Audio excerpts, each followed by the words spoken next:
Сәлем, қайырлы күн оқырман. Бүгін сіздермен балалықтың бал дәм болған дәл осындай кереметті алмалы шырынды, яғни алмалы чупа-чупстың рецептімен бөлісетін боламын. Видеоны жоғалтып алмас үшін алдымен каналыма подписаться жасап, қоңырауша белгісін басып қойды ұмытпаңыздар.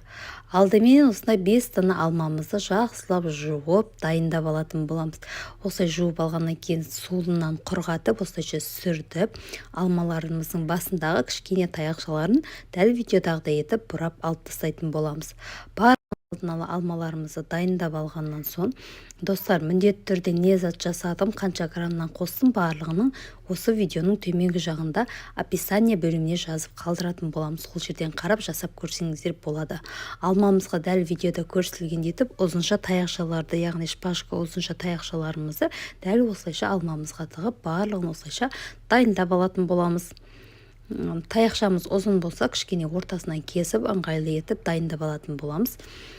Сонан соң барлық алмамызды дәл осылай дайындап алғаннан соң, осылай асты жабыспайтын, осылай асты қалың қазанымызға бірінші шекерімізді, сосын суымызды құйып, жақсылап алтын түске енгенше, яғни сарғыш түс болып, біздің шекеріміз бен суымыз жақсылап ерігенше кішкене күйдіртіп сарғайтып алатын боламыз. Сол уақытқа дейін дәл осылай араластырып тұрамыз. Біздің шекеріміз бен суымыз қайнап шыққаннан кейін үстінен 1 чайная ложка лимонный кислотамызды құйып жіберетін боламыз.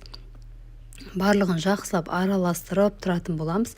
Өзі араластырған кезде міне дәл осындай кішкене масса дайын болады. Біздің массамыз карамеліміз дайын болған білу үшін дәл осылай мұздай суымызға осылай қасығымыздың көмегімен осылай бокалымызға құйып көреміз.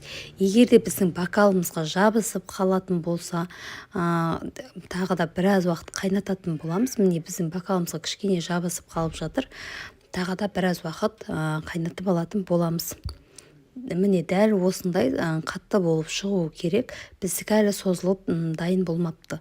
Енді тағы да кішкене уақыт қызартып, сарғайғанша түсі сарғыш түске енгенше кішкене қайнататын боламыз. Міндетті түрде араластырып тұруды ұмытпаймыз.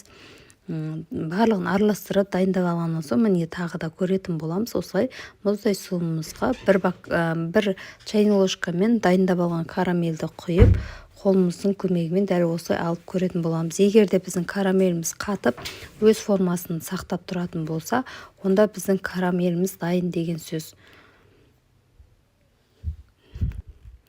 Міне дәл осылай суымызға салып көретін боламыз. Міне дәл осындай бізде қатып шығуы керек. Осылай болған кезде біздің карамеліміз дайын деген сөз. Тағы да кішкене уақыт міне өздеріңіз байқасаңыздар, кішкене сарғыш болады. Міндетті түрде араластырып тұрыңыздар. Бұл ыстық кезде еріп тұрғанмен тез-тезден дайындау керек. Міне дәл осылай сарғыш түс болғаннан кейін қазанымыздың астын өшіріп, суытып алмай жатып, дәл осылай өшіргеннен кейін сразу оның үстінен дәл мендегі сияқты краситель 1-2 тамшы тамызып, жақсылап оны араластырып бір түс қылып масса қылып алатын боламыз. Дәл осы массамызды жақсылап араластырып дайындап алғаннан соң, жаңағы дайындап алған алмаларымызды біздің мына карамеліміз суымай жатып, тез-тезден аунатып дайындап алуымыз керек. Себебі біздің бұлымыз кішкене мұздап салқындап қалатын болса, біздің карамеліміз қатып қалатын болады, достар. Бұл жерде бізге жылдамдық қажет болады. Міндетті түрде тез-тезден алмаларымыз дәл осылай карамельге айналдырып, барлық шетін бірдей қызартып, тегізіп алатын боламыз. Көрін істелу жолы өте оңай. Міндетті түрде тез-тез шапшаңдықпен қимылдасаңыздар, тез-тезден 5 минутта ғана дайын болып шығады. Бұлымыз өзі тез қатады, ешқандай холодильник, морозилникке қоюдың ешқандай да қажеті жоқ. Дәл осылай алмаларымызды барлық жеріне тегізіп, осылай карамелімізге малып аламыз.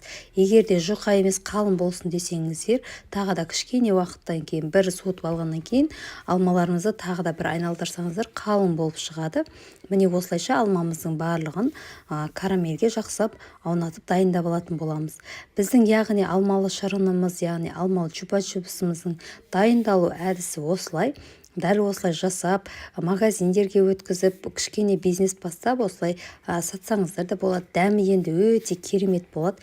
Біздің балалықтың балдамы ғой, кішкентай кезімізде 15 теңгеден 20 теңгеден алып жейтін ең сүйікті біздің жейтін заттарымыздың бірі болған ғой. Міндетті түрде жасап көріңіздер. Міне біздің алмалы чупа-чупстарымыздың барлығы дайын. Егер рецепт ұнаған болса, жоғалтылмас үшін каналыма тіркеліп, қоңырауша белгісін басып қойыңыздар.